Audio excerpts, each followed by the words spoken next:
everyone, and welcome back to your weekly PlayStation podcast, Talking the PS, where we round up all of the weekly gaming and PlayStation news for your listening or viewing pleasure right here on youtube.com/Helix Plays Games, and also available up there in the digital clouds on your podcast preference of choice. You're joining myself, Chris, this week, alongside my man of many pixels, Mr. Richie. Welcome back to the show.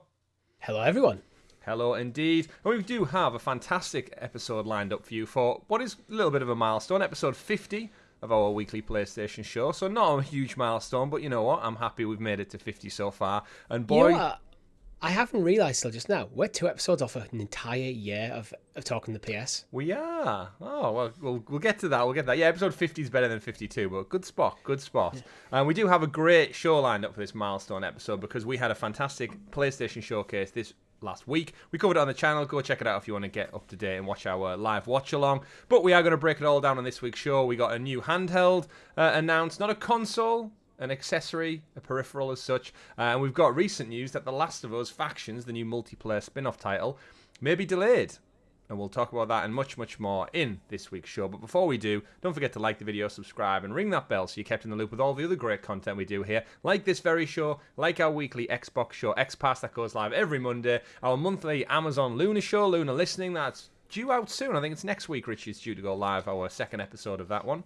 Yep, it's usually the first Wednesday of every month. That's when we're targeting. That's the cadence. So we'll get into all that. And before we do, we always start every single show here with what we've been playing. I personally, I haven't had much time. I've been away in Munich. I survived Munich with my brother and my stag do. He fared a lot worse than I did, as expected.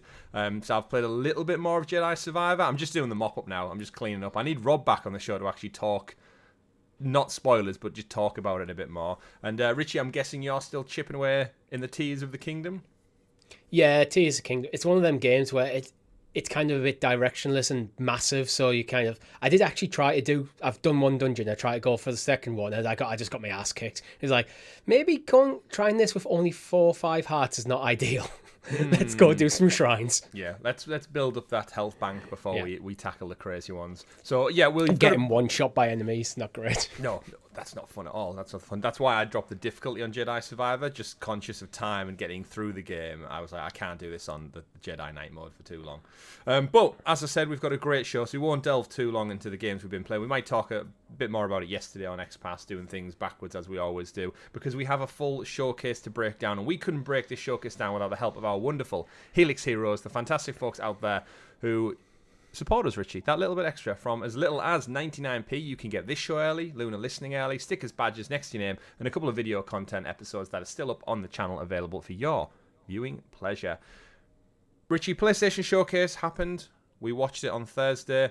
It's been a long time coming. They've not done a showcase for nearly 2 years, so there was a lot of build-up, a lot of momentum. On last week's show, you and Rob looked at some predictions, and so did the rest of the world, it would seem, because the showcase it revealed a lot, but at the same time, I feel like it's maybe backfired a little bit on Sony in terms of what they showed. I think people were expecting a lot more from the traditional first-party houses. We did see a lot of games, but maybe not so much as what people wanted to see. Yeah, that's kind of my general thought. I think in general terms, it was a good showcase. However, it doesn't feel like a PlayStation showcase. Yeah, that could have very much been a Jeff Keighley. Yeah, this could have been Game Awards. If this was Summer Games Fest and that was like the opening night, I'd be going, you know what, that's not bad.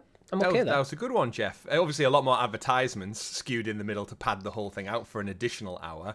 But we do have Summer Game Fest on the horizon, so as we get into the showcase, we should probably be very conscious of, in 2-3 weeks' time, we do have Summer Game Fest kickoff with Jeff. We have an Xbox showcase. We've got a Ubisoft Forward. So there are potentially a lot of new PlayStation games that are going to be shown off there. So we'll temper our expectations. We will do predictions, no doubt, heading into those as well. But Richie, let's go. I think the safest way to do it is in chronological order. It saves us getting lost in the weeds, and we won't lose our place too much.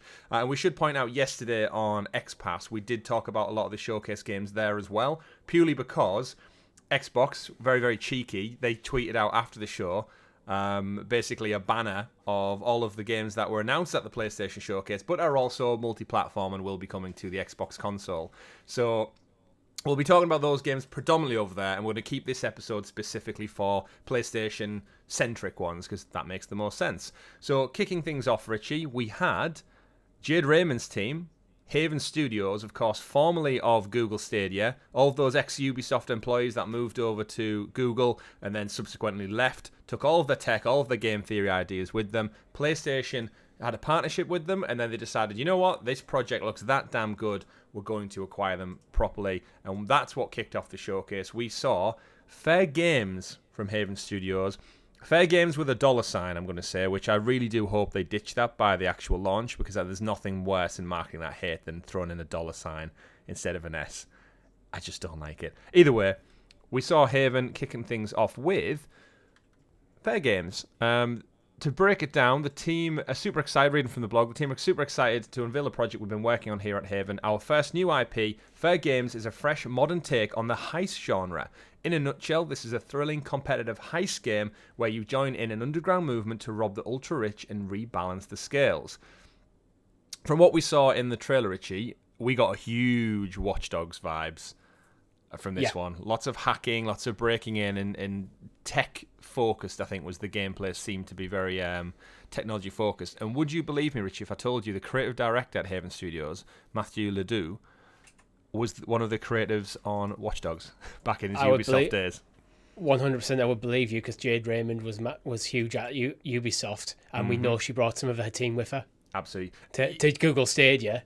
Yep. And now to Haven, so yeah, you can almost see this as a spiritual successor to Watch Dogs, with some like Payday vibes in there as well. Yeah, if this was at like a Summer Games Fest, and you put the Ubisoft logo or like a splash screen over the top of it, I'd totally just believe this was a Ubisoft entry. So there's definitely inspiration there. Obviously, they've brought their experience with them.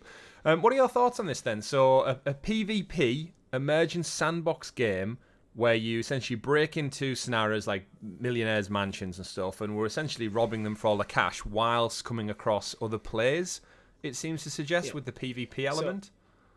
So as soon as you use the acronym PvP, I'm immediately not interested, just in terms of how I play games. It doesn't mean it's a bad game or anything. But it's hard to know, because conceptually, I think there's a really cool sounding multiplayer game in there, but we've only seen cinematics. Yeah. And multiplayer games, cinematics ain't going to cut it. You need to show the gameplay. You need to show why you should go play this game and where the fun is. But this is the first reveal, so I think a cinematic thing's fine. Yeah. But it's like, hey, we're working on this. This is the concept. Like, okay, concept sounds good. Let's hear more next year or something. That's where I am with it. And this game must still be fairly early in development. I know they'll have had a bit of a boost because Google were kind enough to allow them to take a lot of their assets and stuff with them. They didn't lock them down copyright style, and that was kind of the big breakaway. We saw that with the Journey to the Savage Planet folks. Like, they were given their IP back. So Google didn't kind of gatekeep anything or lose anything to history. So they will have took a lot of content maybe with them already, concept art and pre-production stuff. So that might have sped along the production a little bit. But I think this game is still probably a little whiles out. Yeah, I think so. You have to remember what's effectively happened is Jade Raymond joined Google Stadia Games and Entertainment, had to ramp up the studio, getting everything involved in making a studio happen, as well as Stadia Games and Entertainment effectively being the publishing arm for Google Stadia. That fell through. Then she had to launch Haven, so basically had to do the whole thing again. And then the whole purchase of Haven from Sony. So these kind of stuff will have meant, although technically this game has probably been in development in some way, shape or form for about maybe 5 years at this point. 4 or 5 years. At least as long as Helix Plays Games has existed. Yeah. It's definitely probably a disruptive process. It's not a development hell situation. It's just a case of, hey, we've got a concept. Oh, we've got to get the studio up and running, get people in, or get trained up, get all of the internal processes up and running. Okay, we've started working. Now Stadia Games and Entertainment's gone. Let's do it again. And now Sony's bought us. So I think there's just it's a cool concept, but it's nice to know what they're working. But yeah, absolutely.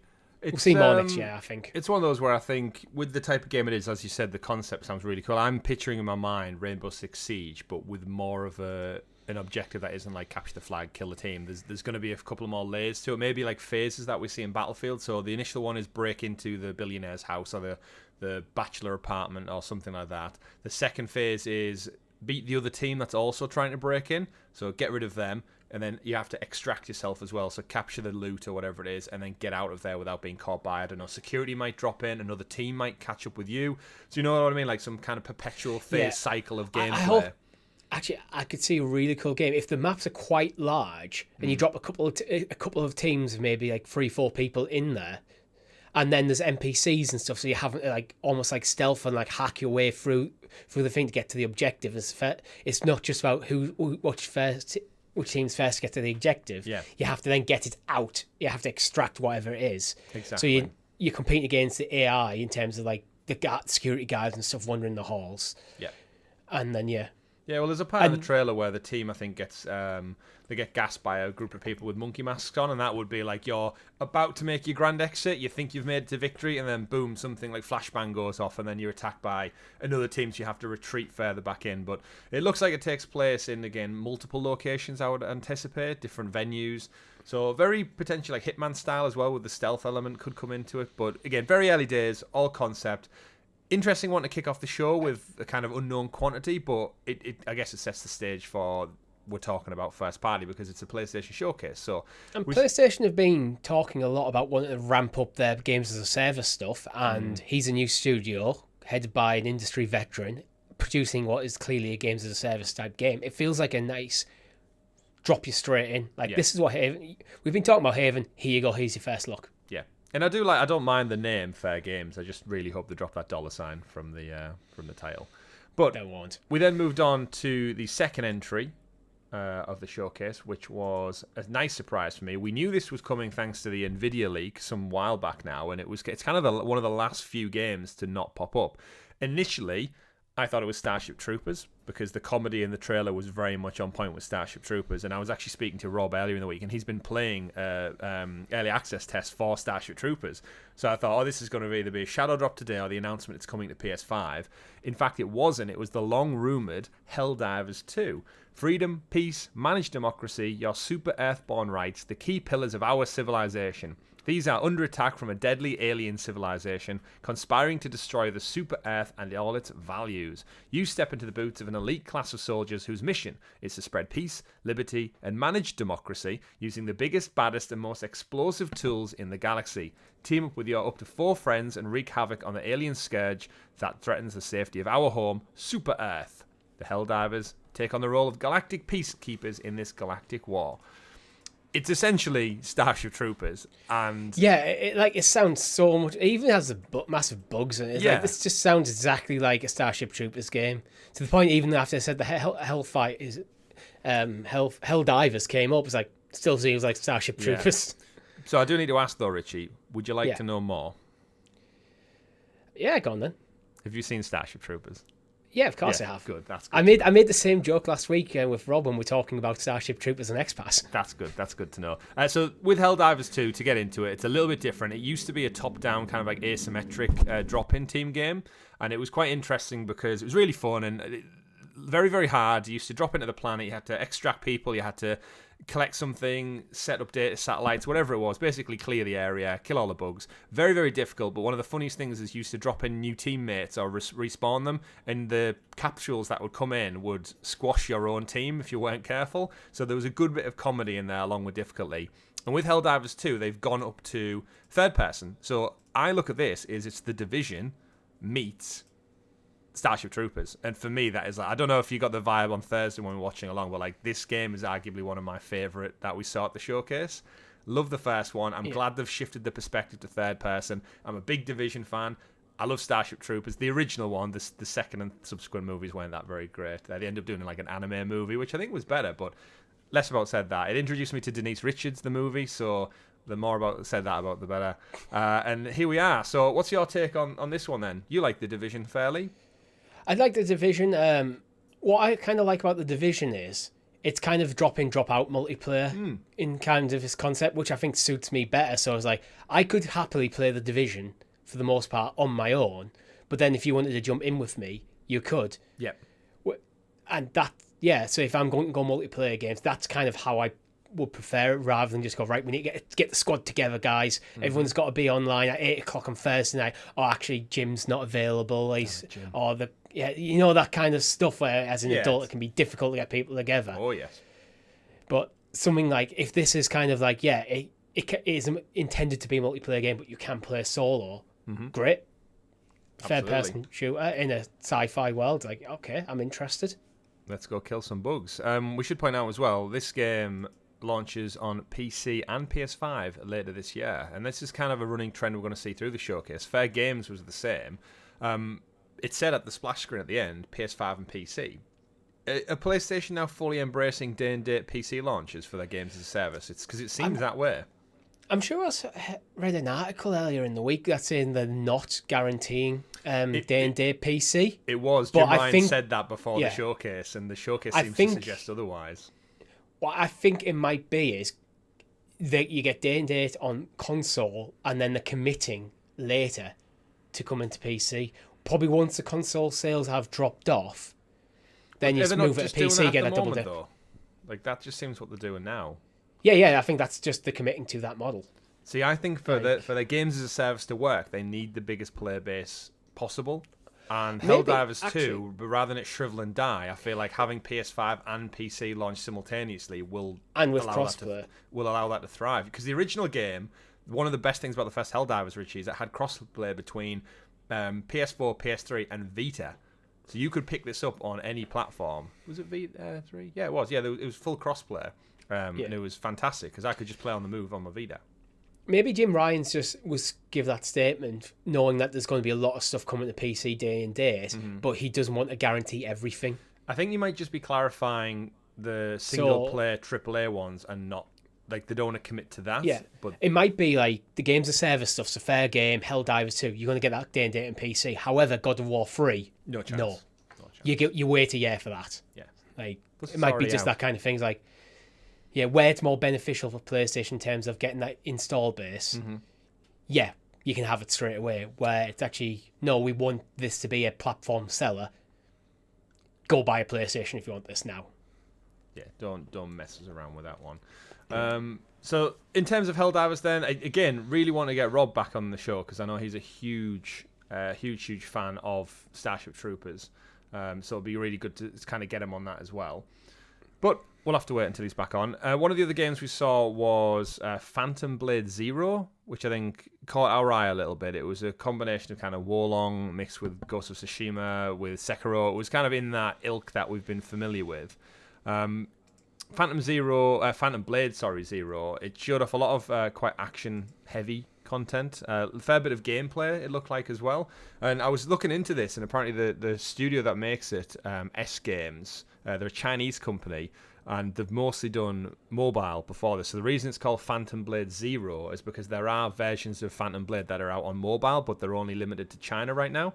They've got a fan base of over 20 million players, and just we've never heard of this franchise. So this, I think, is Sony flexing a little bit and cracking the nutshell that is the Chinese market and bringing influencers over to the West a little bit. Hey, there's a huge gaming market that absolutely adores this franchise. What can we do if we give them a bag of cash and go and make a AAA first-party experience for us? Absolutely. And it's an interesting one. We don't really talk about it on the show, but can you buy a PS5 in China? Is that a thing? I don't know. Because I don't think they're readily available, which would make me think if one of these companies can crack China, just purely based on that, we say like PlayStation 5 sold 20 million units. The population of China alone, like that, I think that's why mobile games and Tencent do so well, because the population is so big over there. Inherently, if you do anything that's remotely good, you've got so many people that you can reach out to just out on sheer numbers alone. It'd blow anything out the water. So I think Sony using the kind of the Japanese Asian heritage, tapping into that Chinese market a little bit. And they've reached out. They've got this developer in. The game looks fun. Again, I think for both you and me, though, we were just concerned that if it's too Dark Souls-y, we might just check out really easily on this one. Yeah, I just don't. I've said before, it's like my only issue with like Soulsborne games is I don't like to be frustrated while playing games. I like to enjoy games. So I get the appeal. I get when you overcome that challenge. When I defeated Margaret in Elden Ring, I get it. I absolutely get why people fall in love with these games. But there was a lot of frustration that led up to that one moment. Yeah. So it's like, So I kind of want to enjoy the full experience. So if this is more like Ghost of Tsushima, which is somewhere halfway towards a Soulsborne game, but not quite making the full step there, and it's got things like difficulty sliders. So if you're not into the full hardcore Soulsborne stuff, you can just drop the difficulty. Yeah. I could be very much into this game.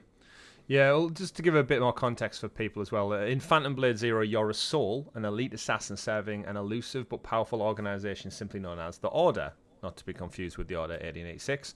He was framed for the murder of the Order's patriarch and gravely injured in the manhunt that ensued. A mystic healer managed to save him from death, but a makeshift cure only lasts for 66 days. He must find out the mastermind behind it all before his time runs out, against powerful foes and inhuman monstrosities. So I feel like the game could also have like a really cool catch where, similar to Sifu, where you might age or worsen as the game goes on. So you have like a definitive amount of time to wrap this story up. Otherwise, you did.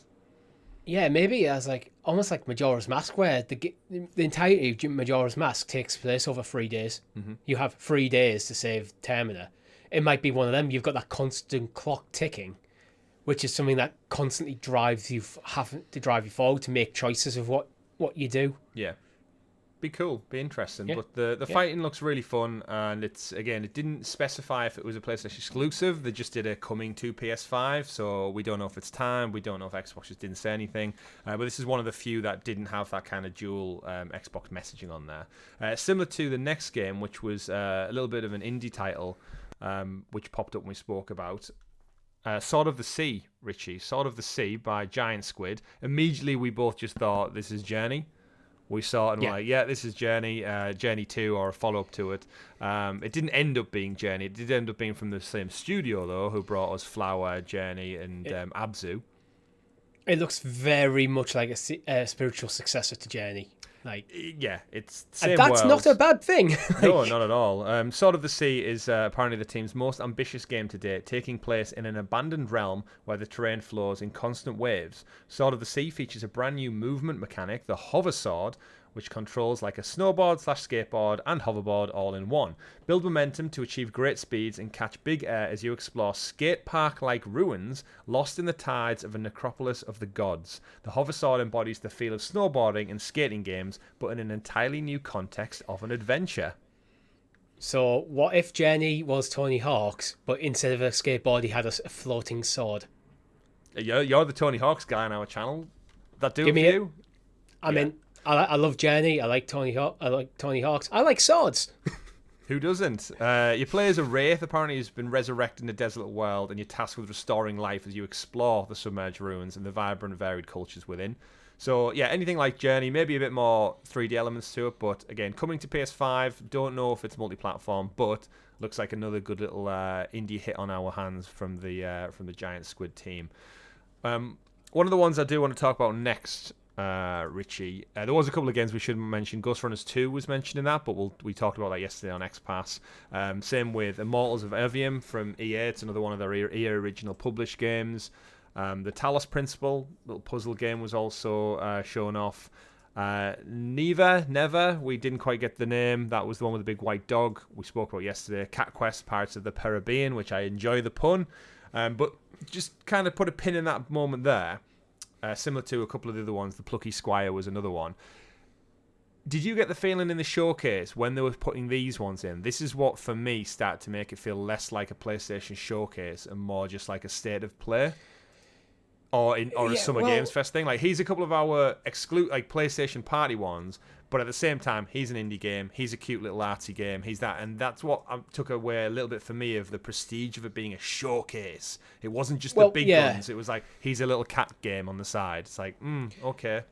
I expect that stuff to be there at a showcase, but for me, it's when you hear the word PlayStation Showcase, I think the entire gaming world turned around. Okay, like, this is going to be PlayStation getting their big first parties, or even just all their first parties, not necessarily the big ones, some of the smaller studios, and going, this is what our guys are working on. Yeah. There was a lot more third party stuff here than we were expecting. Absolutely. And yeah, there's something, I think, when I think of a showcase, I think of like a Live Aid where all the biggest stars in the world are on the stage to do their songs. It's not a music festival when you've got all these little indie acts who people haven't heard of. Maybe you were getting little slots on the stage to get their chance. Again, no disrespect to some of the games. Cat Quest series is really fun, and the Pirates of the Caribbean looks great. But does it belong in a PlayStation showcase that they've not done for nearly 2 years? They're supposed to be bringing the big guns and telling us about the future PS5, and you show me a cute little game of a cat on a boat. If it's an exclusive, then I think it's fine to be there as a kind of, this is going to be one of the smaller titles to give you a break from our bigger titles. Yeah, but it's not an exclusive. So it does seem an odd choice to be here, considering we have Summer Games Fest around the corner. Yeah. This feels more like an opening night live kind of, or something. Yeah. One of them sort of things rather than a PlayStation. For me, a PlayStation showcase, the way I imagine it is, this is going to be almost exclusively PlayStation either first party or exclusive titles with PC stuff in there as well. But absolutely, that's kind of what I was looking for. Well, all of those games there that we mentioned, as fun as they look and they're all right, take the 10 minutes of those out and give me a look at the new Astrobot game. Give me a teaser for Ghost of Tsushima 2. I think we were just wanting a little bit more, but we'll keep ticking on. They wasted a bit more time with the ridiculous game Foam Stars. Square Enix, it looks like it's a PlayStation exclusive. It's basically, hey Nintendo, can I copy your Splatoon homework? Yeah, of course you can. Just make a couple of differences. They barely did anything. They added, you said that it sounded like Persona 5 music, where you run around with foam guns and basically attack each other in an arena. This game, I'm calling it now, is going to just flop on arrival. This is going to be the next Balan Wonderworld for Square Enix. I'm leaning towards agreeing. However, Splatoon is very popular. This could be a Splatoon for the third parties, because Splatoon being a Nintendo exclusive, there's potential for this game to find its audience. Although that being said, just buy Splatoon. Yeah. There's millions of Switches in the wild. I've even seen you can get a Switch second hand on things like Facebook Marketplace for sub £100. Yeah, when the switch from the cinematic to gameplay as well, it also looked like trash. Yeah. That was another problem. Is the gameplay didn't actually look good enough. But Square Enix do what Square Enix do. For every 3 great games, they always have one fluffer. So it was Forspoken this year. Previously, it was Balan Wonderworld, and yet then they come out with Final Fantasy and other fantastic games. Moving on though, back to some of the big hitters. We'll talk about the Plucky Squire and Teardown over on XPass yesterday. Next up, Richie, we got the tease that everyone was waiting for. What a thrill! Metal Gear Solid 3, Metal Gear Solid Delta Snake Eater was announced finally by Konami. It's been rumoured for so long. We never thought it was going to happen. They introduced a cinematic clip with an ant to first of all. I think you said Ant-Man. Maybe we might get some Marvel tie-in. Jokes. Again, look gorgeous. We went through a big circle of life thing. I didn't actually pick up on what the game was until the reveal of Snake's face. So we're getting a full remake of Metal Gear Solid 3 Snake Eater.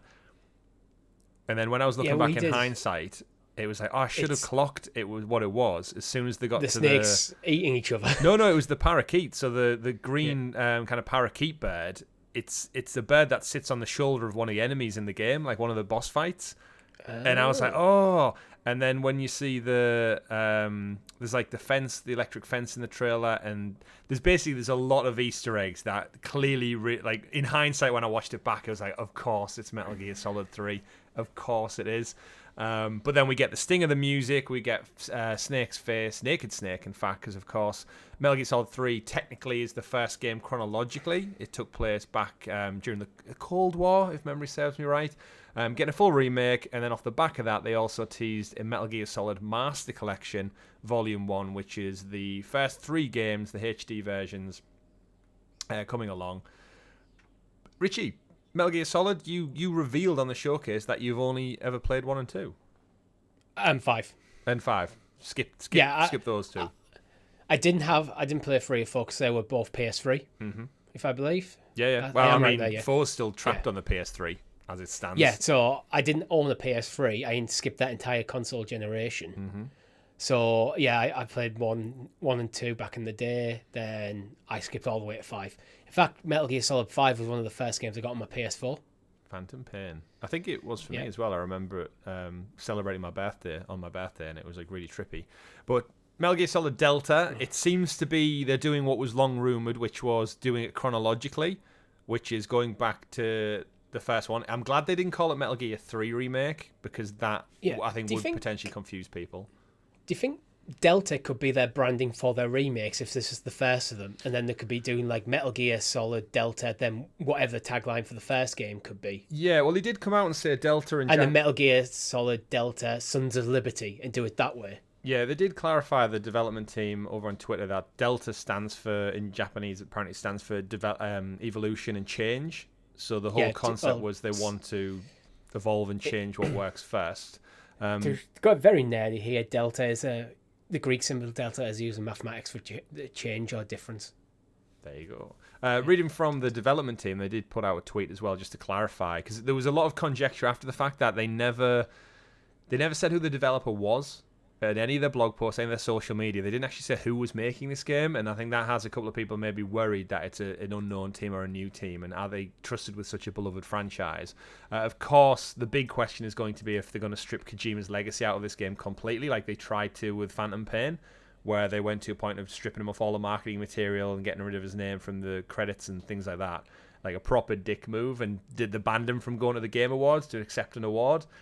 Although that kind of conjecture, many years detached. I think it's one of them. No matter how messy the divorce between Konami and Kojima is, he deserves a credit in the back of this game as like an executive producer. It's his game, isn't it? Really? Like, yeah, it's like just one of them. Just, you don't have to put him in the marketing or anything like that. Let the game stand its own thing. But in the credits, his name needs to be there. Special somewhere. Thanks to Hideo Kojima for all inspiration or whatever. Like, just suck it up and put it in. It doesn't hurt anyone to have it in. It doesn't hurt anyone's pride.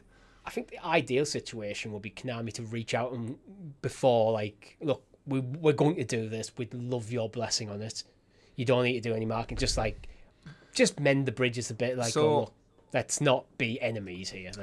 So Richie, go on tinfoil hat crazy theory. Because they didn't confirm who the developers were on this game, they did say after the fact, they said Virtuous Studio is helping out, and they were the people who were rumoured to be doing it, which is, Virtuous is actually a part of the plot in Metal Gear 3, so it's interesting that they're the studio who are doing it. Is there a chance Jeff Keighley at Summer Games Fest, who's very good friends with Kojima, they come out with a further trailer for this game or some potential gameplay, and it's actually Kojima Productions working on this game alongside Virtuous in a kind of co-development process, and the bridges have been mended, and this is just the beginning? Or why wouldn't they just say who's making the game? Why wouldn't they just say that? Because maybe we're reading too much into it. Maybe it is just Konami internally making the game. Maybe, but they haven't made a game. The last game they made was Metal Gear Survive, which was shit. Yeah, but maybe it is just Konami making the game. But honestly, that could be one of the really hype moments if they're just going, we're going to double hype this game. We're going to do a double drop. The first drop is going to just be, we're remaking Metal Gear Solid. It's almost actually a triple drop. We're remaking Metal Gear Solid 3 Snake Eater. It's going to be Metal Gear Delta. It's like, great, we're in. Oh, and we're going to port and remaster 1, 2, and 3. It's like, great, we're in for that. And then at Summer Games Fest, like, Kojima walks out on stage, probably maybe wearing the crocodile hat. Just wearing like Snake's a full Metal camo. Gear Solid 3 t-shirt, just like a subtle reference. Not a new trailer or anything. He's on stage talking about something he's doing, but he's wearing a Metal Gear Solid t-shirt or something like that. So if one of them eagle-eyed people go, oh, is he? Wait, is that? Oh shit, he's wearing Metal Gear Solid. Oh, see, I'd rather we went through the whole showcase, and then at the end, Jeff Keighley points out that Hideo Kojima's actually been in camouflage, stood behind him the whole time, and he's in like the brick pattern camouflage suit, just blending in, and no one noticed. Like that kid at the end of the showcase who got up at the Game Awards and shouted out to John F. Kennedy. Was it Kennedy? Yeah, that kid who just snuck on. Bill Clinton. Bill Clinton, that was it, yeah. Messages from the development team, though. Well, thank you for the appreciation for the continuous support. The development team are working hard to create an environment where fans can experience and enjoy the Metal Gear series on all latest platforms. We're remaking Metal Gear Solid 3 Snake Eater, one of the most beloved installments of the series, revealing the origin story of Snake. And Metal Gear Solid Delta Snake Eater, we're working hard for Metal Gear Solid Delta Snake Eater to be a faithful recreation of the original story and game design while evolving the gameplay with stunning visuals and seamless user experience. Simultaneously, we're going to deliver the Metal Gear Solid Master Collection series, the most complete compilation that celebrates the 35th anniversary of the series. The Metal Gear Solid Master Collection allows fans to play the games as they were as first released on the platforms. Now, I'm going to put a pin in that, Richie, because we talked about it yesterday on XPass. That's my focus on that one because that is also heading over to Xbox. They have clarified since this Master Collection is going to come with Metal Gear and Metal Gear 2, which were the original games that most people probably remember from back on the NES, I think it was. I've never played those games. You're talking old school 1986 or 7 or something, I think. I'm aware that these games existed, but the first Metal Gear Solid game I ever heard of was Metal Gear Solid. Yeah, absolutely. And then the key takeaway is, of course, Volume 1, which suggests there might be a Volume 2, which would finally get Metal Gear Solid 4 off the PS3 architecture onto other platforms. And then Phantom Pain, maybe Ground Zeroes, and I'd love them to get the PSP amazing game Peace Walker ported across in some way, shape or form as well. My big worry, though, is it says the games in their original form. 1 and 2 and 3 to a degree do not hold up that well by modern sensibilities. So yeah, but if that'll be if they're committing to slowly doing like the Capcom thing of like remaking the games, just port. I actually kind of like it. It's like, you know what, we're committing to remaking the games. However, we're also committing to porting the original versions forward. So if you don't want to play the remake for free and just want to play the original game as it was intended back in the day, there you go. But that also gives you the license to make more changes in Delta. That's true. That is true. You can change up the gameplay without actually coming on the controversy. Oh, you've changed it. You've broke the game. It's a different game now. It's like, well, the original's still there. You can just get it on this platform. Yeah, they're not going to do it. I actually really like that. It's for me, it's the ideal situation when you remake a game of we're going to port the old version forward so the purists can enjoy it as was originally visioned, but now we're going to take the design docs and remake it in the modern sensibilities. Like, that's fantastic. Fair, that's fair. Now you've mentioned that, it makes me think of like Rockstar pulling the original GTA trilogy when they did the remasters, and it was like, whoa, people still wanted to play just as they were originally. Like George Lucas, don't come and mess up the place with CGI 2 decades later. Just leave the originals as they were. Moving on from Metal Gear Solid, though, we did have announcements. Funnily enough, Assassin's Creed Mirage was there, which we talked about yesterday on XPass. Alan Wake 2 was there, which we talked about yesterday as well. There's Final Fantasy, Towers of Agasha, which followed straight after Metal Gear Solid. Bless it. I don't think anyone even remembers or cares about that, unfortunately. We had Welcome to Revenant Hill, which is a nice little indie art style one. Grand Blue Fantasy. Street Fighter, of course, actually comes out next week, so any Street Fighter fans out there, you got a last little tease of that. Dragon's Dogma was a big one for a lot of people, nothing personally for me. And then we got into kind of the VR section, Richie, which they did say PSVR2 was going to be heavily featured in this showcase, and I thought this is where they're going to come up with the big guns and maybe showcase off PSVR2, because it was confirmed this week prior to the showcase that it's actually sold over 600,000 units, which is actually putting it ahead of pace for the original PSVR. So seemingly, VR2 doing better than initially expected. However, at the showcase, we saw Resident Evil 4 VR mode, which looks fantastic. Like, if you're ever going to put a game into the world of VR, horror games are the best, let alone the best, arguably, horror franchise in Resident Evil. We saw Arizona Sunshine 2, which was a fun game for the first one.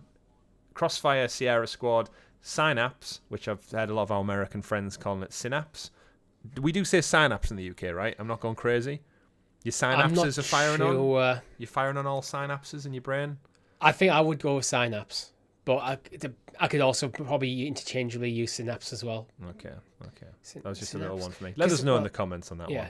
And then we also got Beat Saber, did a stealth drop with a Queen bundle package. Yeah, it got us copyright claimed as expected on the showcase video. But all in all, that was it for the VR showcase. No first-party studios at all, really. Which again, as someone who doesn't have VR2, who might eventually get one when the price plummets, there was nothing here at a PlayStation showcase. There was nothing on show that made me go, "Oh yeah, I need that." My thing with PS, you've already said that the numbers are higher than we expected. Indeed. How many people are playing it regularly? How many people bought it for Call of the Mountain and then look at the showcase and go, you know what? Actually, Resident Evil 4, depending when it comes out, could be great. And what's beyond? I almost think I like the Xbox thing where they're trying to bring out one big tentpole title every quarter. Yeah. PlayStation, I think, need to do that, but they've got 2 platforms to do now. They need a PlayStation 5 and the PSVR2, and if they could get one big title, whether it's first party or third party, for the VR2, doesn't really matter. If they could go, here's your roadmap, so you're going to start with Call of Mountain, next you're going to get Resident Evil 4, then you're going to get Half-Life Alyx later, and then you're going to get, I don't know, something from Bungie, or something from like Sony Santa Monica or something, and they could just keep that cadence up. Like every quarter, you're going to get one big title, and then you're going to get a load of smaller titles in and around them. Stuff like Beat Saber, where it's like that's just a perpetual. You have VR2, you have that installed. It just stays installed. 100%. Yeah, that might be the way to approach this, but I think they needed that more. We need to see what more's coming. Yeah, Synapse looked probably the most fun, aside from Resident Evil. That looked the most different and unique out of the lot. With David Hayter, I will point out, off the back of the Metal Gear Solid stuff, David Hayter voice acting in there as well. Crossfire we shouldn't sleep on, because as a multiplayer experience that looks incredible, but the problem is it's a multiplayer experience in VR. That's how you're going to sustain your player base. I mean, they've already done it on PSVR original, but on VR2 it's like, is there enough people? That's a perfect PlayStation Plus game for me, because then everyone has it. Everyone who has a VR2 probably has PlayStation Plus. They have it, and you're just maximising your player base. Absolutely. So moving on then from the VR section, we'll probably talk about these again as they come out in the months to come. We finally saw what Bungie were teasing, of course. Bungie was acquired a little while back now by PlayStation, but functions independently. We saw the announcement of Marathon, or Snickers for those over here in the UK. And they came out, they made history with their announcement of their first completely new project in more than a decade, because if anyone knows, they've been chipping away at Destiny for quite some time. Marathon, a sci-fi PvP extraction shooter. Marathon will find players engaging on one another in a cybernetic mercenary cybernetic mercenaries known as runners, exploring a lost colony on the planet of Tau Ceti 4 in search of riches, fame, and infamy. Marathon is currently in development for PS5 and PC with full crossplay and cross-save. To mark the announcement, they brought on Scott Taylor to talk about the game, and he goes in depth about the history of Marathon and the vision of the original game all the way from back in 1994. So for those who can't remember, I think the original Marathon game was on the Apple, what was it called? Apple something 2? Apple Seed 2? Apple. The fact that it was on an Apple, that's all you need to say. Yeah, Apple. That ages it. Yeah, most people haven't played it. I'd never heard of Marathon part before kind of the leaks and rumours ahead of this. Trailer looked great. It had that Destiny vibe. Of course, seeing the Bungie logo on something other than Destiny was quite weird in a way, because that's all they've been known for. But PlayStation did acquire these to lead their kind of their games as a service division, and they're going to take all the learnings hopefully from Destiny and apply it to a new franchise. Interesting enough though, multi-platform, as Bungie and PlayStation agreed during the buyout that this is also coming to Xbox, so we may have went into it a bit more yesterday.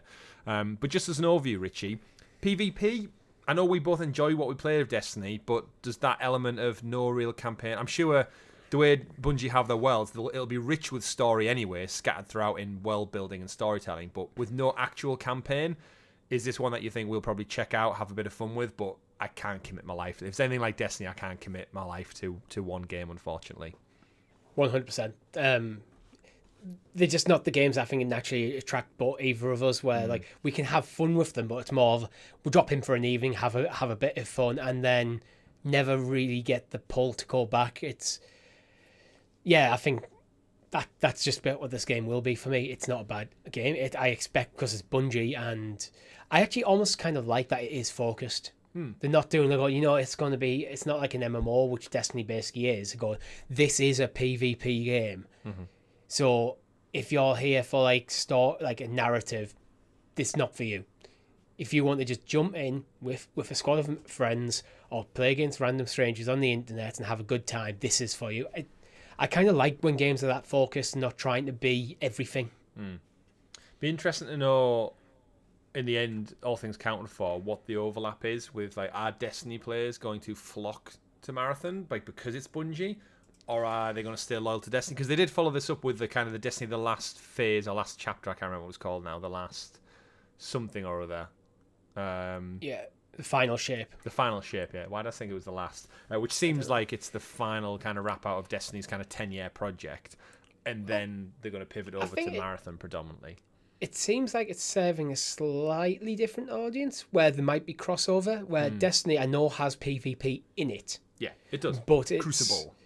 Yeah, but Crucible's more, almost referred to from an outside point of view as this thing that you do in between doing raids and playing the new story content. It's rather than being the main focus of what the Destiny experience is. Yeah, it's like the Dark Zone in the Division. If you want to go get your ass handed to you by dickheads online, then you go to that particular part of the game. Hey, we've got an hour before the raid. Let's go do a few Crucible matches, that sort of thing. Exactly. And yeah, again, I'm pretty sure we'll play it. We'll think it looks gorgeous. We'll have fun. The mechanics are going to no doubt be fantastic. It depends if it's a free-to-play game or not. That's true. That's an interesting question, because Destiny has been for so long now. I just figured it would be, but again, coming to PC with crossplay and Xbox, so we'll have to see what their approach is. And then the final game the penultimate game they showed off was from Firewalk Studio, which was Concord. We saw a ship traveling through some kind of hyperspace. Of course, exciting times over at Firewalk Studios. They were only acquired last month or the month before by PlayStation Studios. Very similar to Haven. PlayStation obviously saw something in this game that they really liked. They could see the games as a service. Again, another CGI trailer, so we didn't see any gameplay from this Marathon. FairGames. We saw a little bit in Helldivers, I'll give them that. But there was a lot of stuff that I think this showcase was just CGI heavy. They announced it at the showcase. It's a new PvP multiplayer first-person shooter coming to PS5 and PC in 2024. They're still hard at work on development, but basically it's bringing together of peoples, apparently, the power of games to build connections and inspire social play. The Firewalk team is driven by this type of excitement, unexpected moments, and shared experience that multiplayer games create. Every time you log on, it's the beginning of a new adventure, and every match is an opportunity for a new story. It's ideals like this that define Concord. It's a unique universe of vibrant worlds, a rich cast, and colourful characters. We can't wait to share more with you, etc., etc. So, Concord's one of them. I don't know what it is from watching this CGI trailer. It sounds quite ambitious. And that makes me slightly hesitant. It's like one of them, the concept could be cool. PvP first-person shooter where every time you jump in, it's going to be a different experience and whatever that means. Mm-hmm. Yeah. But does that just mean does that just mean procedurally generated maps? And then you get a different experience because you killed this guy in a different way. Does it mean constantly changing out the weapons and stuff? We need to see more. This is where I very much need to see more. And I think this is when we reached the kind of the back end of the showcase, and I think we were clock watching and thinking, there's only 10, 12 minutes left, and we'd seen kind of like all of these showcases. I feel a bit sorry for stuff like Concord, because at this point we're waiting for the big drops. Yeah, I'm looking at the time thinking they haven't got much left to squeeze in. Uncharted, The Last of Us, Ghost of Tsushima, Ratchet and Clank, God of War, whatever those studios are up to. Days Gone sequel potential, whatever that was, we were just waiting and waiting. Yeah, none of it. We got none of it, which is the crazy thing. So Concord, we'll put a pin in that. With Firewalk Studios again, apparently 2024. In my mind, that by the fact that they're only a CG trailer at this point, my guess is going to get pushed back a little bit longer. But I need to see more of it before I make an assumption. The trailer looked great. The CGI looked nice and colourful. Very Thor Ragnarok. What are your thoughts on CGI trailers anyway, in a general sense? I don't mind them if there's a bit of gameplay, because I think after a while it all starts to blur into one, and I think if you put Marathon, FairGames, and Concord all mushed together, and cut and edited the video right, I don't think they'd look too dissimilar from each other. And you could convince someone that didn't know that it was just one game, and that's a concern that we're getting too similar. I'm similar. I kind of think for initial reveal, I absolutely don't mind. Mm-hmm. But you get one CGI trailer. After that, you need to start showing gameplay. In the end of the day, I think games look so good nowadays that I want to see what it looks like in engine. Yeah, I don't care. CGI trailers do very little for me. So apart from his initial Metal Gear Solid Delta is a perfect example of where I think it was well done. It's like, you know what this game's going to be. Here's a CGI trailer and go, oh shit, that's happening. But the next time I see that game, I want to see an engine. Yeah, I think that's fair. Yeah. That's fair. So, moving on from Concord, then that was the end of the games pretty much. Do we go to Spider-Man's Fest or the hardware, Richie? What do you think? I say we've got a Spider-Man just to round out the games. Yeah, it's a good shout. So we also got some final showcase gameplay of Spider-Man 2. Almost too much. They showed us about 10-12 minutes of Kraven the Hunter, Spider-Man. Spoilers if you're trying to keep kind of like total blackout on the game. We know Venom is in it from the original game, and evidently he's already got his hands on Peter, it would seem. You have Venom powers. They showed some great cinematic, very Uncharted-esque gameplay, flying through the city on the Hudson River, jumping around, tag teaming. We got the great revelation that in this game you get to play as both Peter and Miles, which we anticipate for some time. Insomniac shot down just before the showcase. This isn't a multiplayer co-op experience. It just looks like it's... keep it single player. But it does look like you are going to have the option narratively to jump between maybe Peter and Miles at any time, or when the story requires it. The biggest thing for me was just showing off the Venom powers. Looks so... Like, I always wonder, like, the original game, the fighting mechanics and the traversal was so good. Second game with Miles, just as good. He had his little electric powers. They added a couple more tweaks in, but still fun, fluent, and fast. How are they going to mix it up for a next full entry? We give him goddamn symbiote powers that he can eat people and throw them around, eight people at a time and such. Looks so fun. It seems like a perfect thing, because in Spider-Man, the first one, Peter's already well established as Spider-Man at this point. So how do you bring up the character forward in a way that's kind of meaningful to change things up? Yeah. But where Miles is actually kind of at the start of his journey in his game. So it's easy to iterate on what Miles' powers are, but it's harder to do with Peter. Yeah, because you already know. Because he's already that well established. So, let's just give him the black suit. Yeah.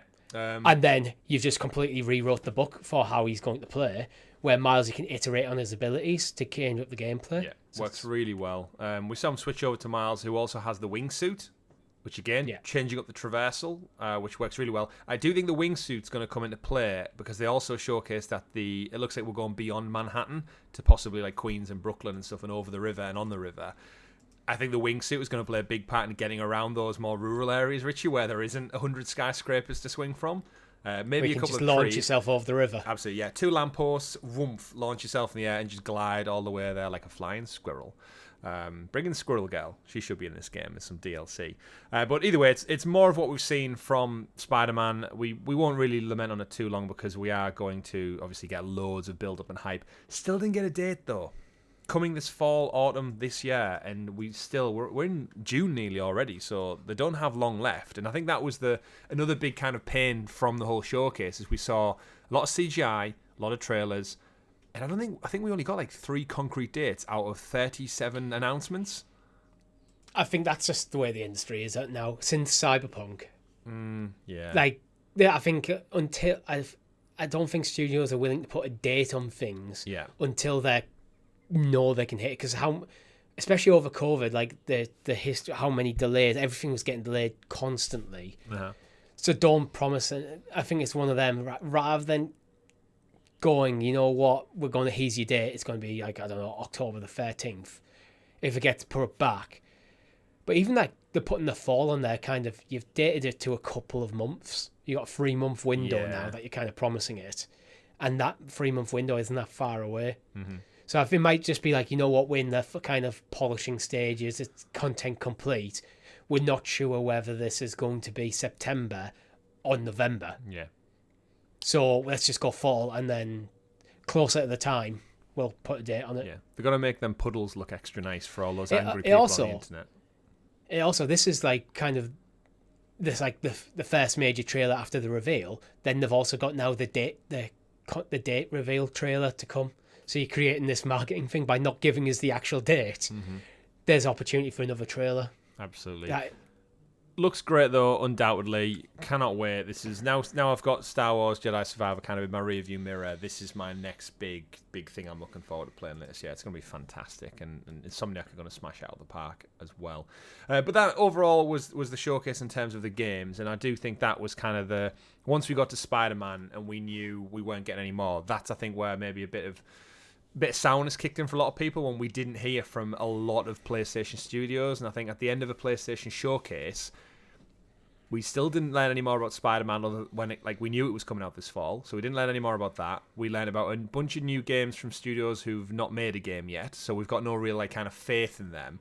And it just did feel like the big hitters of PlayStation, as we've said throughout the last 40 minutes of conversation, they were just a no-show. Where was Ben's new game? Where was the new Astrobot game? Where was the rumoured Uncharted game? What's Santa Monica been up to with Cory Barlog? Are we seeing a Ghost of Tsushima 2? They could have just wrapped that up with showing us Ghost of Tsushima 2, insert name, for like a 5-second teaser, and it would have elevated the hype just that little bit more to show the prestige of a showcase. I would have been very surprised if either Guerrilla or Sony Santa Monica were here, considering God of War end of last year, figuring out what the next project's probably going to be. If they're working, if they've settled on what they're working on, it's early stage development at best. Well, Corey's been working on. He wasn't the director on Ragnarok. He's been doing something for about 2-3 years on his own with a separate team. So but it's probably pre-production stuff. Now they'll be ramping up that project. It's probably too soon for that. Guerrilla Horizon Call of the Mountain was this year.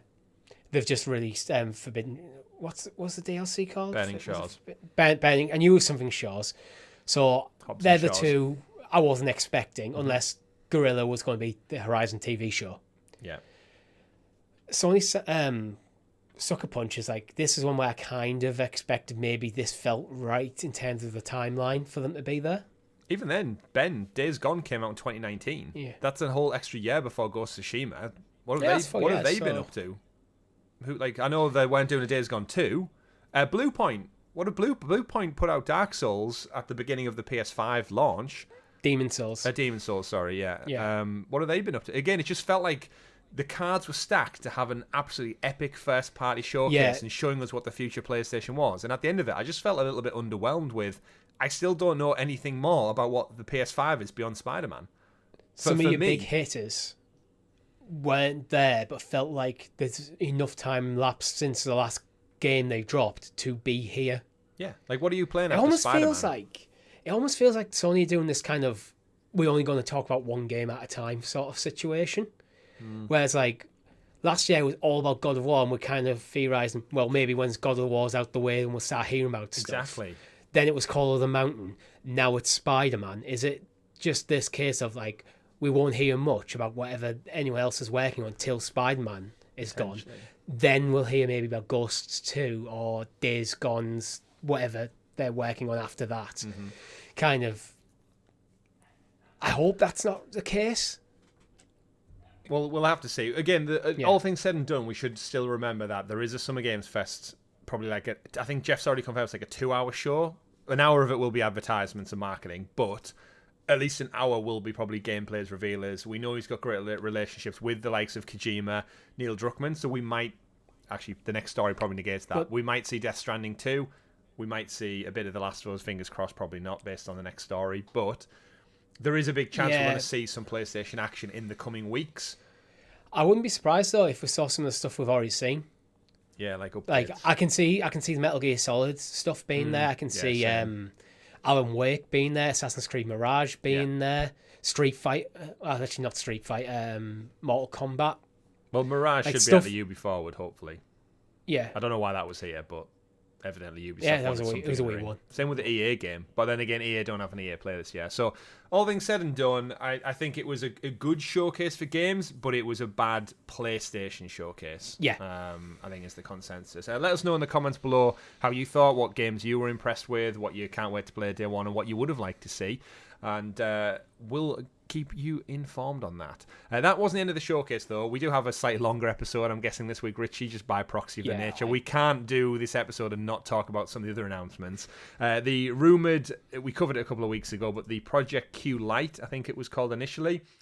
Jim Ryan came up on stage just before the Spider-Man news and said, "Great news, everyone. At PlayStation, we're here for innovation," and etc., etc.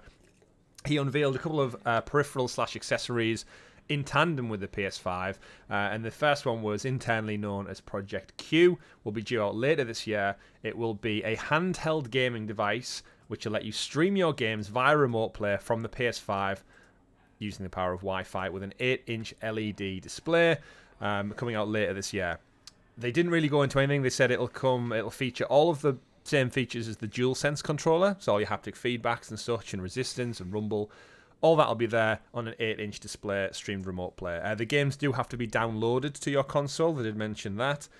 And they also showcase some PlayStation earbuds to go with it, with noise cancellation, surround sound, all that kind of jazz. Thoughts, Project Richie? Q, I'll touch on the earbuds first very quickly, just because it's less interesting. I don't care about them. Just let me use the ones I already own. Just turn that on so I can Bluetooth connect I've got Pixel ears. Just let me connect them. I don't mind you doing this, but let people use the stuff they already got. I do like the little case that they come in. They look cool. They look cool. And Sony, yeah. Well established in audio. I know they're going to be good, but I don't want to buy them when I've already got perfectly good earbuds already. Yeah. Just let me use the stuff I have. That's fair. With Project Q, I have mixed feelings about this. While a remote play device sounds cool, because I do use remote play, I like remote play. Wi-Fi only. I've talked about other things where Wi-Fi. This is for me would be my portable gaming device. Because it's remote play, it means that you can't play it on your PlayStation 5 and this at the same time through a remote play. So if for example you were away in a hotel and your wife wanted to watch something on using the PlayStation, you can't both do that at the same time with remote play. There's no multitasking. Yeah. They should have PS Now on it. Yeah. And these devices need to be 4 and 5G compatible. Yeah. I should be able to stick a SIM card in there and use mobile data. Yeah. They don't necessarily need to come with a plan, but they should be compatible. Yeah. Because that's where I think you get the bigger usage out of it. It'd be interesting to see if we get like different iterations on it. Because another thing for me is like LED screen. It's like, give us an OLED. Don't do Nintendo and make me wait another 5 years until I get an OLED version of it. I want those bright colours popping on my screen. Ideally, yes, but I don't mind a bit of a lesser screen as long as it's good enough. If it's going to save like massively on things like battery life. Yeah. There is a few things, obviously, I've seen loads of people on the internet saying, like, who is this for? What's the point of it? I think coming from the perspective of, like, big cloud gamers over the last few years, I can see the value in this. Do you have a Switch? Yeah. It's kind of feeling the same thing. Steam Deck, the big praise I have seen from it is, because it is just a dual sense, essentially, with a screen wedged in the middle, it does look a bit ridiculous initially. However, the form factor of a handheld, you'll know from your Nintendo Switch, after a while, it's not that comfortable by nature of the shape of it. ergonomics aren't great. However, a dual sense that I'm just gripping as normal with a screen in the middle, this could actually be, for longer gaming, quite good. However, reports come out after saying the battery life's only 3 to 4 hours, so probably not that long handheld gaming. I'm very curious on the price point. I do believe like holding back things like 5G features and internal hardware for playing games natively, I think is going to keep the cost down. I think it has to be sub 200. This has to be 199. I don't know how much putting the antennas in there so it can access 5G does keep the cost down, though. They're probably not that expensive to implement. Not by today's standards. What makes it expensive is like the data plan. Yeah, that's why I had to say, just let me stick my own my own SIM card in there. There is something to be said. Or download an eSIM, that kind of stuff. There's something to be said nowadays about hotspotting, though, as well. Like, phones can hotspot very, very easily now. You just turn it on and connect it via Wi-Fi, quote-unquote, and then you're away. So there is a roundhouse way of getting it connected. It's another step, unfortunately. It's another step to do something that I think the device should be able to do natively. But I think it's more not having PS Now in here. Yeah. Because then remote play is good. I like it. But it also then it's still my PlayStation 10 on at home, burning power, what feels like an unnecessary step, unnecessary situation. Yeah, it's an odd one. It kind of, I think, kills any chance of a Vita successor dead in the water as well anytime soon. By this is obviously Again, just a stopgap. you stick PS Now on this, then there is your Vita successor, and I will probably buy that. Now this is like I'm waiting to see more. I'm waiting to see price point. I'm guessing it's going to be pitched higher than I'm willing to pay for it. Probably, yeah, because the Backbone's £99. This, my guess, would be with the screen. If you think about how much you'd pay for an 8-inch tablet out there in the wild, that's probably like 150 to 180.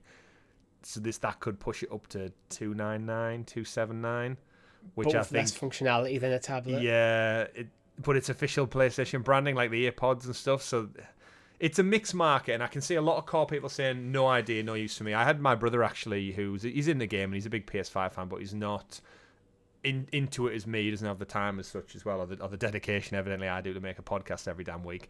But in terms of, he asked me a few questions about what it was, and there's a lot of conjecture out there, people thinking it's a console, people complaining about it, why doesn't it do this, why doesn't it do that.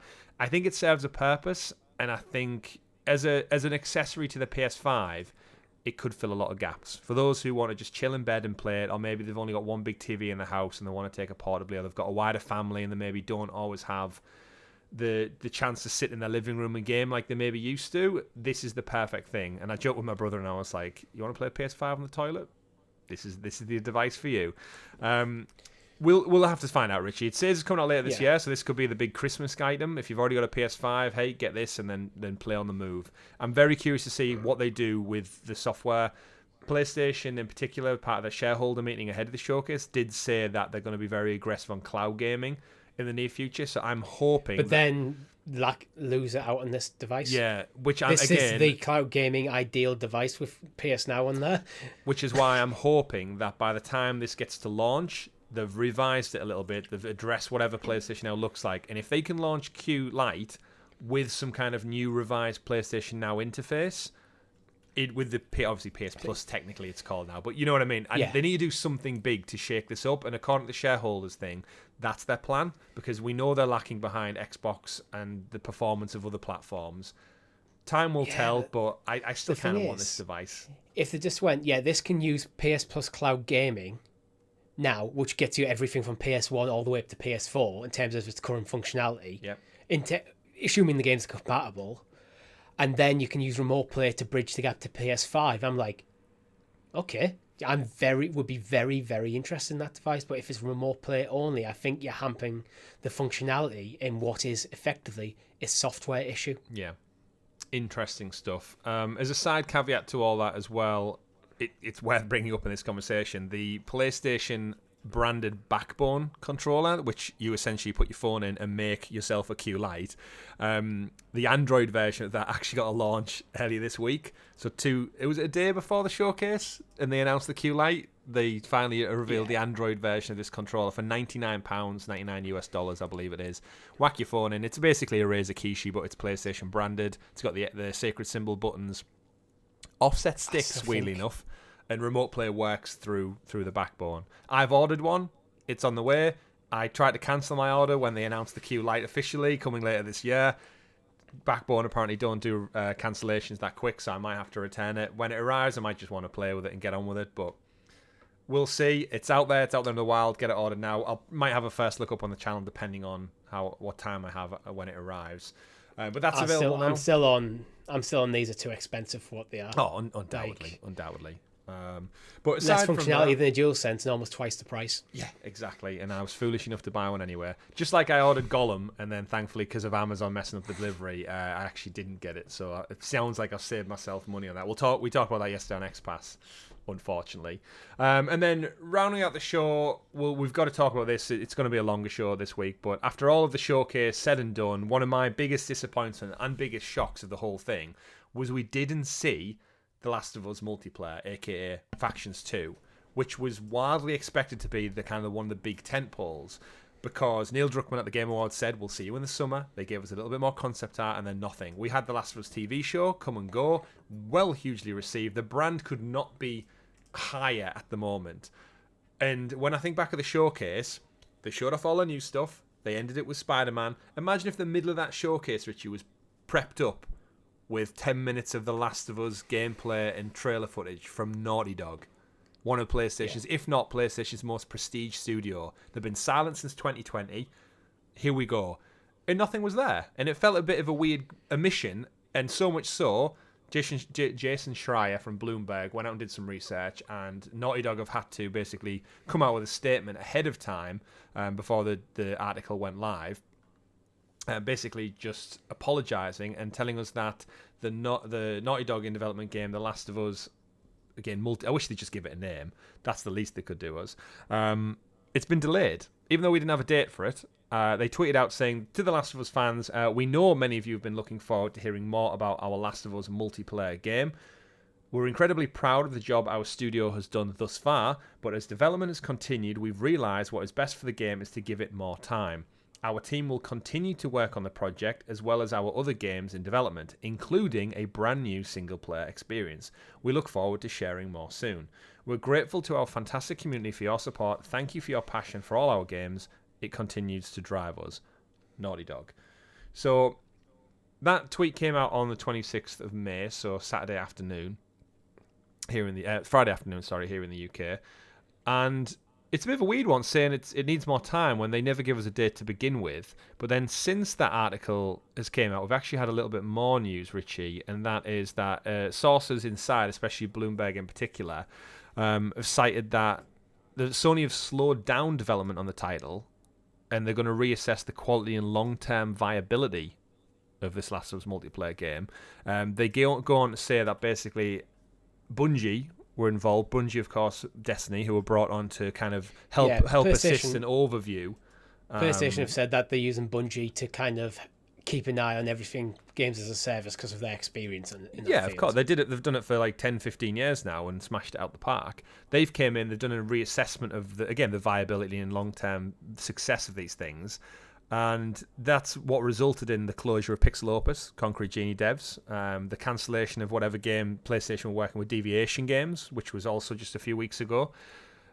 So Sony, Naughty Dog have said there's a small group remains on the project as the company reevaluates its direction. While the game hasn't been cancelled, many of its developers have moved on to other projects. That is presumably the aforementioned new single-player title and whatever the Last of Us 3 presumably pre-concept is. Overall, Richie, it's a bit of a shock one that not only were they omitted from the showcase, but then now we're hearing rumblings that 3 years in development beyond The Last of Us Part 2, this game seemingly is not as shoo-in for a launch this year as maybe we'd all anticipated, and it kind of sucks to hear that. This is Naughty Dog we're talking about. The key word that I think I pulled out of what you were saying is longevity. If you're making games as a service, you have to kind of make them with a long term. This game needs to be able to exist for 4, 5, 6 plus years. It's not just a one and done single player title. And I think the Bungie team, reading between lines here, understand that. They had a 10-year plan straight away come out the gate for Destiny, and they've went beyond that effectively. Beyond light. So, wasn't making the pun, but I'll take it. If they've looked at it and went, look, you've got a good game here, it's fun, for a month or two, then where's how do you keep people hooked? Where's that loop that keeps people like getting home from work, switching on the console to play this game, rather than going on to the next thing? And that might be why they've kind of went, well, maybe there's some good stuff here, but it's not quite where we want it to be. And rather than pushing out something that is going to everyone like enjoys it, then a year later we hear about them closing down the servers. Yeah. Give it more time with a smaller team to kind of refigure it and just take a slow burn. I think, though, this statement should have came out before the showcase. Yeah, I mean, the statement seemingly comes off the back of whatever article Bloomberg are about to post. So Rather than being a reactionary statement to journalists going, where were Naughty Dog? We were expecting them there. This should have been a proactive statement going, look, guys, we're not going to be at the showcase. Yeah, even then, I know you guys wanted to, but we're not ready to show you the game yet. Bear with us. Yeah, I think, again, it's even this article saying that there's problems and they've been reassessed and Bungie have came in and done that. I think that information alone has prompted the response. But it's an interesting ripple effect. Like, who are Bungie to tell Naughty Dog what to do? I know they've got experience, but this is Naughty Dog we're talking about, who I personally hold in a higher prestige than Bungie. But then I do as well in the single player space. And then is this just Sony overstepping the mark with games as a service and saying like, look, you could have just got Naughty Dog to get cracking with the next Last of Us game or Uncharted or whatever it may be, and leave Bungie to do their what, and then all the other stuff we saw at the showcase, Concord, FairGames. Are PlayStation starting to lose their identity of what made them successful last generation, which was Ghost of Tsushima, Last of Us, God of War, Uncharted? Single-player narrative story ventures is what's put them on the podium of number one. Are they now getting above and ahead of themselves now, trying to make that money with games as a service, where we're starting to see a bit of that false bravado which fucked them over in the PS3 generation and why they lost out to Xbox? Because they doubled down on things that nobody wants. Like I think they need a blend. I think they're overcorrecting. Yeah. They've lacked the games as a service stuff, so they need some stuff there. But again, like PSVR2, I think they've been a bit more of an over-focus on this, where a Last of Us games as a service style game, for me, shouldn't be getting made by Naughty Dog. Naughty Dog should be involved in it, but I wouldn't want Naughty Dog as a gamer to be the lead developer on that, because I want them working on The Last of Us 3 or Uncharted 5 or whatever else they decide to work on. The next Crash Bandicoot game. Yeah, that'd be an odd pairing, but yeah, okay. Yeah, but like I want them to like focus on what the next huge single player Naughty Dog title is going to be, whether it is a Last of Us or an Uncharted or it's something completely different.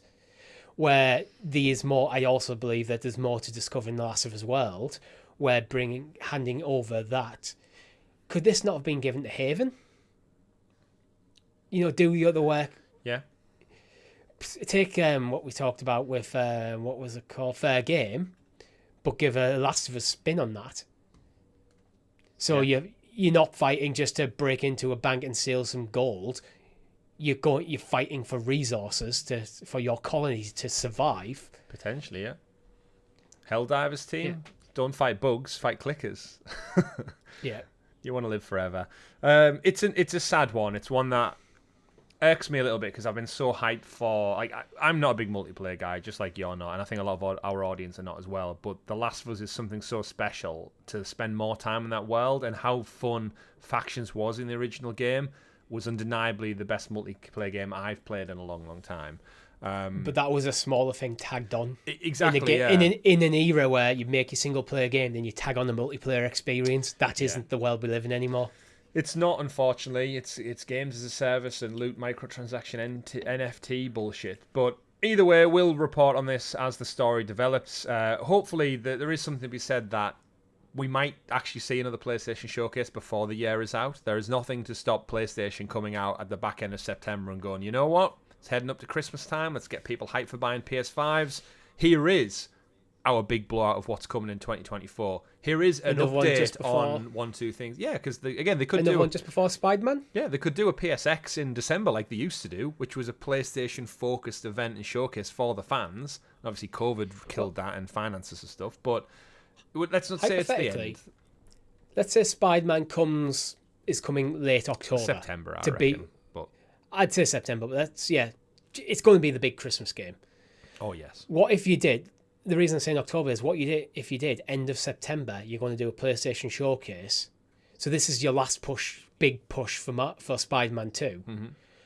And then you also went, okay, you open them with Spider-Man 2 and go, right, guys, this is what you've got coming next year.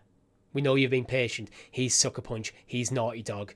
He's Gorilla. He's Insomniac. Yep. And just went, right, we know it's been... Because sometimes I think you do get a bit of a quiet year. Maybe things are just not ready to be shown. It just feels like they could have shown one or two more things. Yeah. In hindsight. But you know what? Who are we to judge? We're just here to talk about it right here on Talking the PS, your weekly PlayStation podcast, where we round up all the gaming and PlayStation news for your listening and viewing pleasure. And all that news and stories were brought to you by our wonderful Helix Heroes, the fantastic members of the channel out there who support us that extra little bit more, just like Jack the Slip, who rejoined and became a Helix Hero once again recently this past week. Shout out to all the other 50 plus people of you who do support us for as little as 99p. You get this show early, Luna listening early, which does drop next week, so you'll have early access to that. stickers, badges, and other videos and content. Thank you very much for tuning in for a bumper edition of Talking the PS to celebrate our 50th episode. What a milestone. Rob will be back next week. We should have pointed out at the beginning of the show, but he's still moving house. He's having problems with flooring, and you can't put in furniture if you don't have flooring. Therefore, his computer, desk, table, chair, everything is still in storage. So hopefully Rob will be back next week to break down all of that news. Enjoy our live stream later this week. We don't know what we're doing. I'm not here. I'm at my brother's wedding. So I'll probably be very drunk at the time of the live stream. But Richie and Rob will sort something out along the way. Let us know in the comments below in our Discord chat what you'd like to see us play this week, because we might jump in with you, the wonderful community out there. That's been it for Talking the PS. My name has been Chris. And I've been Richie. We've been Helix Plays Games. And remember, folks, play whatever makes you the happiest. See you next time. Have a great week. Goodbye. Goodbye.